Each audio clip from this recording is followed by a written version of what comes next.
Hey guys, it's your boy Rick Fist, and a lot has been happening in life, so it's been a minute since I posted. Today, I would like to talk about a series called People Watching by Winston Rowntree. It's supposed to be dropping a third season around this summer. I love this series. I always come back to it for comfort or enjoyment or making sure I'm not the only person going through something. It's all on crack, season 1 and 2, all free to watch.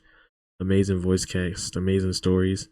But today I want to talk about a specific episode from season 2 called Hanging Out with My Brother. Now, this episode really hits hard to home.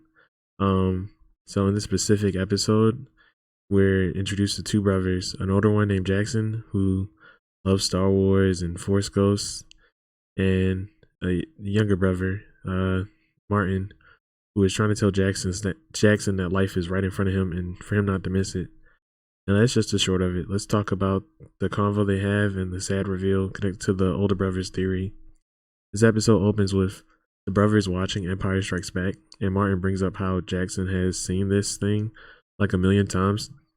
Jackson says every time he watches it, he's a different person, so he's experiencing it differently. So it's not like, you know, he's rewatching the same thing as always the first watch for him.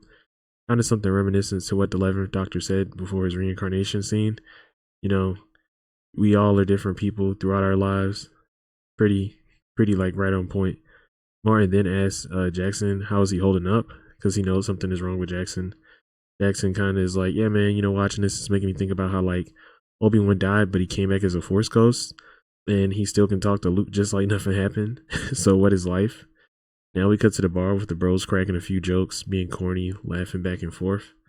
Jackson says we live in an interconnected society, with Martin linking it to Star Wars by being like the Force runs through everything. Jackson says even though we are alive, physically, humans meet each other through the internet, creating this barrier between each other, and this barrier, doesn't really impose much a thought of, people being real or not. You believe that's a whole real person, they're real to you. You keep in contact with them. Then you create a new relationship. It's almost like a new form of life. He kind of says he then brings up their uncle, um, when they thought that he died because of a really badly written email. So they are like, we meet this man like twice or once a year, and he's always in our corner, vice versa. But he's not really there. So if he was to pass right now, he still equally would be in our life as he was before, there in spirit. Jackson goes on to talk about how like, ideas and things that you do and stuff are left with the people that you're around when you die. So that's where you kind of carry on to. But also in the same vein of ideas and stuff are changed and construed over time, kind of through like the way of vocal storytelling.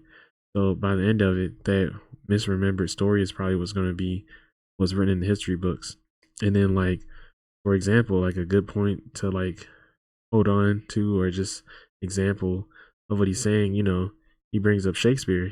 Shakespeare was to come back to life right now, he would be equally alive as he was dead to me before, because I could never meet Shakespeare. I never get to see him. I still just know this man through his work. And finally, after this long episode, Jackson and Martin are now kicking it on a park bench, talking to each other. And Jackson, after having this long convo with his brother, he just can't take it anymore, because Martin has been long gone. On the bench, you can see it says, "In memory of Martin." Martin is just like, I'm sorry I'm not here for you, but, I never went through someone down on me, so I'm not able to give you that advice. But what I can tell you is don't neglect your friends that are right here in front of you. They're almost here. Look, they're coming down the road. Go out, have fun, go get drunk, tell someone you love them. Take advantage of the life, I wasn't able to enjoy. I'm still always gonna be right here for you, waiting, here to talk anytime. Yeah, that was a pretty heavy ass episode. I'll never forget watching that shit and thinking I could never go through something like that, and have recently, and now this is something that I go back to watch to help me out and feel better. I'm planning on probably making a few more reviews talking about this leading up to the third season. All rights to Cracked and Winston Rowntree. Like I said before, go check out Summer Malady. Go check out their pilot for their other web series. I forgot what it was called. It's something down with like Satan's kid. That junk was fire, or the person himself was Satan, and they were sent to Earth to see how humans were worth saving or not. But Yeah, that's it. That's all from your boy Rick Fist. Your boy is out.